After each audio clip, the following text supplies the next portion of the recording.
Olá, sétimos anos, como vocês estão? Espero que todos estejam bem. Então, bora lá para mais uma videoaula de geografia, nossa sexta videoaula. Nós vamos continuar falando um pouco sobre o ciclo da cana-de-açúcar, tá bom? E vamos corrigir também os exercícios 1 e 2 que eu passei no último vídeo, que também era sobre a cana-de-açúcar. Espero que vocês tenham conseguido fazer com tranquilidade. Então, bora pegar o caderno, bora pegar essa tarefa e vamos conferir as suas respostas, tá bom? Então, vamos lá. Primeira questão, pedia para vocês: quais motivos levaram os portugueses a desenvolver a produção da cana-de-açúcar no Brasil? Então, por que os portugueses resolveram produzir açúcar aqui no Brasil? Vou soltar minha resposta e a gente comenta. Devido à falta de espaço para cultivo na Europa, o açúcar era raro e, portanto, muito procurado na Europa, possuindo um grande valor econômico, sendo chamado de ouro branco. Assim, os portugueses passaram a cultivar o açúcar na sua colônia, o Brasil, onde tinha grande espaço disponível. Fácil, gente? Então, lembra só? Os portugueses, eles começam a intensificar a produção do açúcar aqui no Brasil, na colônia, né? Primeiro porque eles percebem que é um produto muito procurado lá na Europa, muito valioso, que vai ter uma grande saída, que vai dar um grande lucro para eles, né? O ouro branco. E lá não teria como produzir porque falta espaços para a produção, né? Não tem espaços disponíveis para fazer essa plantação. Já na colônia, Brasil, nós tínhamos espaços disponíveis, grandes espaços disponíveis. Então, tudo a favor para iniciar essa plantação, para intensificar essa plantação de cana-de-açúcar aqui, tá bom? Então,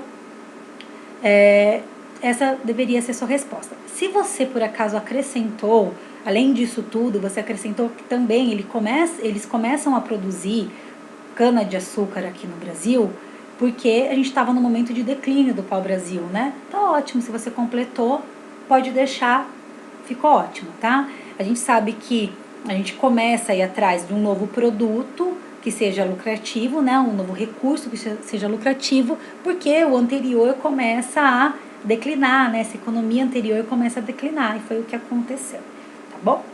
Então, 2. Em qual região ocorreu o ciclo da cana-de-açúcar? Explique, então, qual região que foi desenvolvida aí a economia do açúcar? E por que essa região? Esse ciclo foi desenvolvido no litoral da região nordeste do Brasil. No litoral da região nordeste do Brasil, devido ao clima favorável, ao solo de Massapé, que é muito fértil, ao grande espaço disponível e à proximidade, entre aspas, de Portugal, pois toda a produção seria destinada à exportação para a metrópole, que era Portugal. Fácil, gente?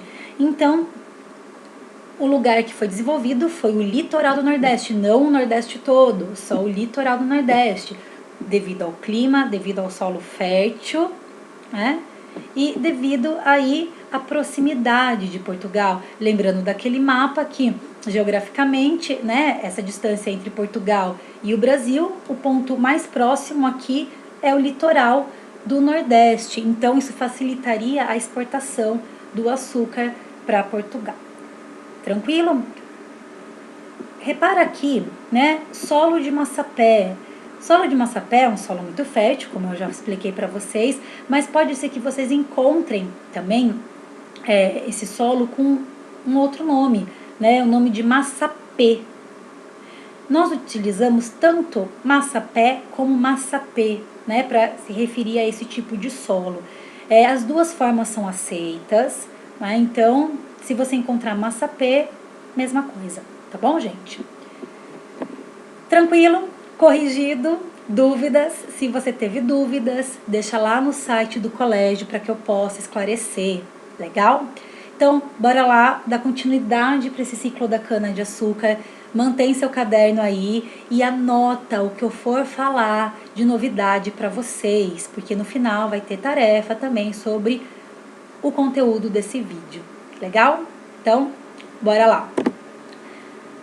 Continuando com a cana-de-açúcar, a gente sabe que nós estamos lá em 1600, a gente já começou com o ciclo do açúcar, né? Então, Nós estamos em 1600 caminhando para 1700, tá? Vamos passando esses anos aqui. Lembrando que essas datas, 1500, 600, 700, 800, eu coloquei em meados, né? Não datas exatas, só para facilitar um pouquinho a nossa cronologia, legal? Então vamos lá. Cana-de-açúcar, a gente já viu que ela foi desenvolvida no litoral do Brasil devido ao clima, o solo e a proximidade de Portugal, né? Acontece, gente, que plantar cana-de-açúcar no litoral do nosso Brasil, nesse período da colonização, trouxe muitas mudanças na configuração do nosso território, na configuração da nossa sociedade, tá? Então é isso que a gente vai começar a ver aí aos poucos. Eu vou bem passo a passo com vocês. A gente vai dar mais um passo aí para falar dessa cana-de-açúcar, tá bom? Então, olha o próximo tópico aqui que tem para vocês. O espaço geográfico do Nordeste muda bruscamente. Por que ele muda bruscamente? Porque os índios e a criação de gado, elas foram expulsas das regiões vizinhas, né, para as regiões vizinhas, dando espaço aos grandes engenhos. O que isso quer dizer? No início, antes da gente começar essa produção, intensificar essa produção de açúcar no litoral do Nordeste, viviam índios ali, né? Viviam os indígenas nessa região. Também tinha uma produção, uma criação de gado. Só que com a chegada desses engenhos, com a chegada dessa grande produção de açúcar, os indígenas foram expulsos para outras regiões. Eles não puderam ficar ali no litoral, eles tiveram que abrir espaço para essas fazendas produtoras de açúcar, né? Então eles foram sendo expulsos cada vez mais para o interior aí do Nordeste. A criação de gado também, no início a criação de gado, ela estava misturada aí com a produção do açúcar, mas com o tempo ela começa a ser também proibida ali próximo da produção da cana-de-açúcar e vai sendo expulsa para o interior. Daqui a pouco eu explico um pouquinho melhor isso para vocês, tá bom? Então tudo isso acontece para dar espaço à produção da cana-de-açúcar, para dar espaço aos engenhos. E o que são os engenhos, gente? Os engenhos são aquelas grandes fazendas, aqueles grandes pedaços de terra onde a gente vai ter a produção do açúcar, tá bom? A gente vai desenvolver toda essa produção do açúcar, né? Então, vai ser aquela grande fazenda, aquela grande terra onde a gente vai plantar a cana-de-açúcar, colher a cana-de-açúcar e transformar a cana-de-açúcar no produto final, que é o açúcar cristalizado, tá bom? Então, aqui só para vocês terem uma ideia, mais ou menos a estrutura de um engenho, eles eram muito grandes, né? Então, sempre no centro ali, numa parte mais elevada, a gente tem uma capela. Aí, do lado, daquele lado mais nobre, né, dessa fazenda, nós temos a Casa Grande, que era onde vivia o dono desse engenho, né, esse dono da fazenda, esse fazendeiro, e a família dele. Do lado oposto, né, bem distante lá da Casa Grande, nós tínhamos a senzala. A senzala era onde viviam os trabalhadores, no caso os escravos, né? E ao redor dessa fazenda nós tínhamos a produção do açúcar, desde do plantio, colheita até a transformação em açúcar. Tudo bem, gente? Então, esse era o engenho, como o espaço era muito grande, né? As pessoas e as atividades que existiam ali antes foram expulsas, mudando a configuração desse espaço. Bom, também vai ser durante a cana-de-açúcar, o ciclo da cana-de-açúcar, que começam a chegar os africanos aqui no Brasil, colônia, né? Eles começam a chegar em grande quantidade, eles são tirados da África à força, são trazidos para o Brasil, para no Brasil trabalhar como escravos, né? Produzindo muito açúcar. Então Portugal, na verdade, só conseguiu ter muito lucro com açúcar nesse período graças aos escravos, graças à mão de obra dos escravos, porque eram eles que plantavam, colhiam e transformavam a cana-de-açúcar em açúcar, tá bom?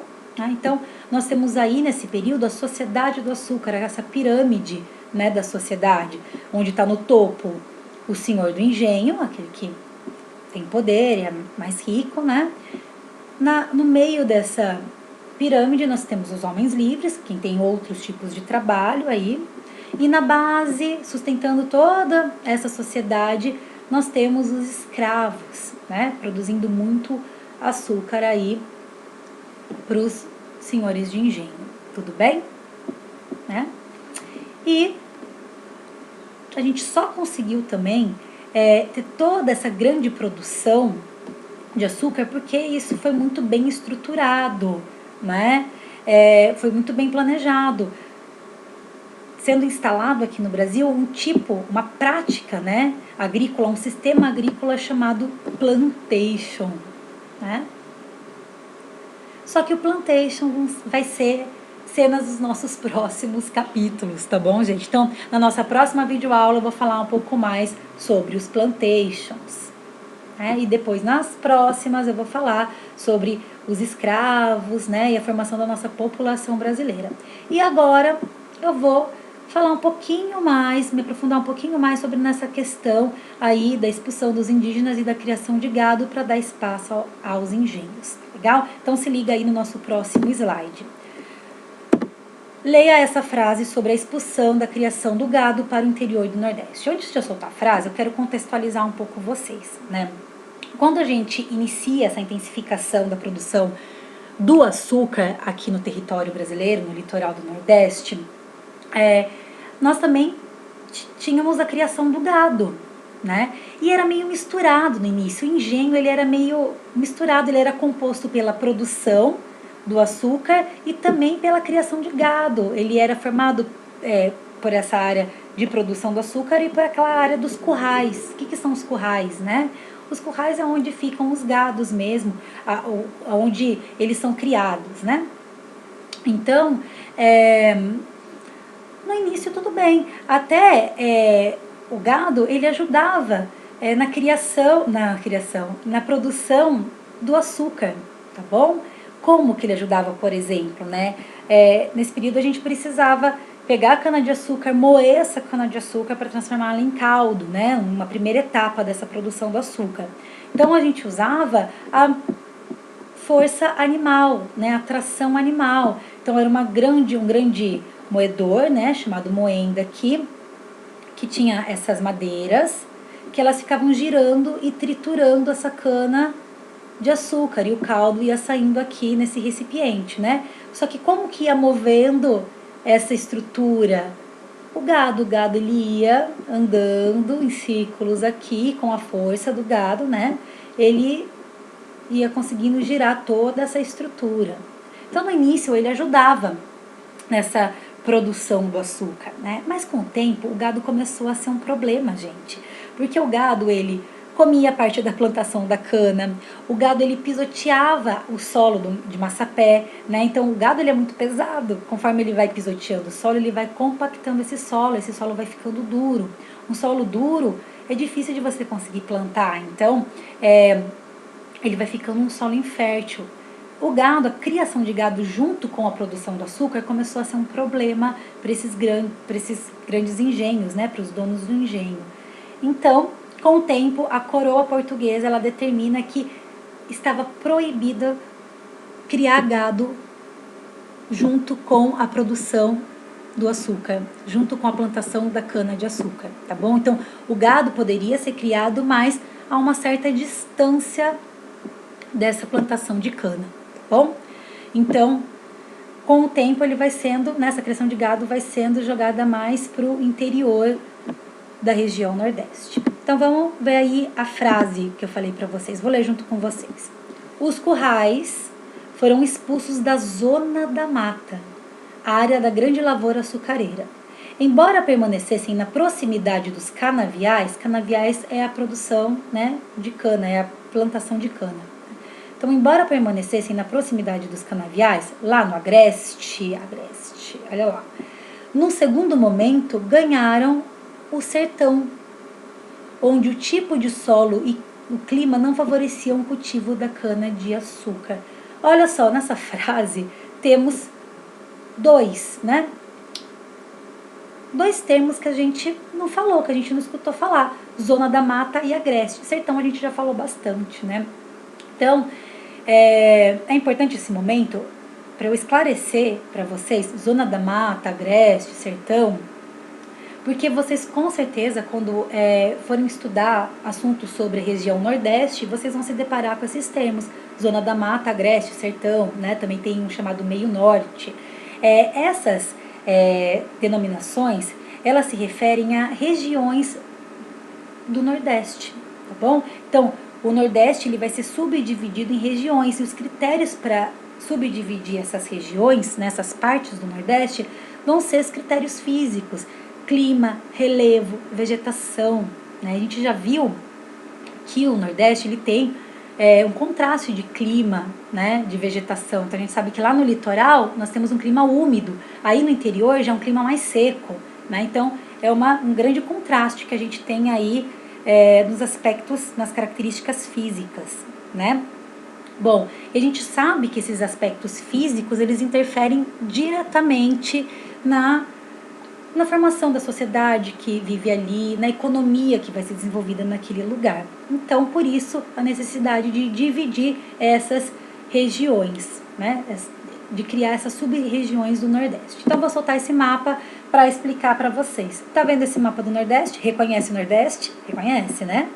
Então, baseado nesses critérios físicos, foram divididas essas sub-regiões do Nordeste. Então, nós temos aqui em verde, tá vendo? Essa região que fica bem no litoral do Nordeste. Essa região em verde nós vamos chamar de zona da mata. Olha lá, zona da mata, né? Então, quando você escutar falar em zona da mata, você já sabe que a gente está falando da área do litoral do Nordeste. Por que zona da mata? Zona, área da mata, porque é a área onde tem a Mata Atlântica, ou melhor, onde tinha a Mata Atlântica, né? Que ela foi bem devastada aí, tá bom? Aquela área próximo ao Oceano Atlântico, aquela área do litoral, né? Então foi aquela área da zona da mata onde foi muito produzida a cana-de-açúcar, né? Foi nessa área da zona da mata que teve maior ocupação humana. Também é nessa área que nós temos um clima mais favorável, mais úmido, um solo mais fértil devido ao clima, certo? Então essa vai ser a zona da mata. Área vizinha à zona da mata, a gente tem essa área em roxo aqui, que é a chamada área do agreste nordestino. A área do agreste nordestino é uma área de transição, né? Uma área de transição entre o litoral e o interior do Nordeste. Então ela vai ter características aí um pouco do litoral quanto do interior, tá bom? Vai ser nessa área do agreste que a gente vai encontrar bem aqui o Planalto de Borborema, lembra? Então por isso que ela vai ter uma parte que vai ser mais úmida, outra parte que vai ser mais seca. É uma área de transição mesmo, né? E tá mais próxima à zona da mata.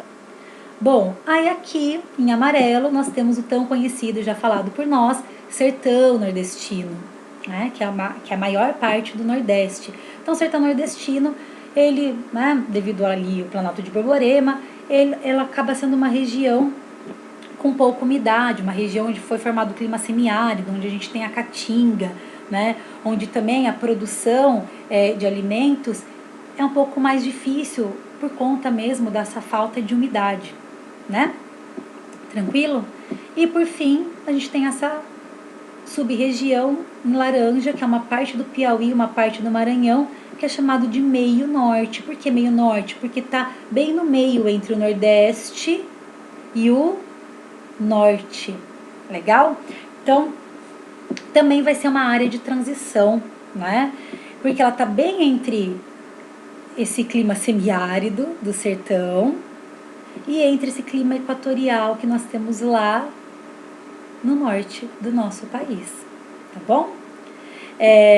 Tá bem no meio da Caatinga, tá bem entre a Caatinga e a floresta amazônica, né? Então, essa região do meio norte vai ser aquela região que vai ter, ela vai ganhando umidade conforme ela vai indo para o sentido oeste, tá bom? Então, aqui ela é um pouco mais seca e conforme vai indo para oeste, ali para o sentido da região norte, ela vai ganhando um pouco mais de umidade. Vai ser aquela área onde a gente tem também a Mata dos Cocais, tá bom?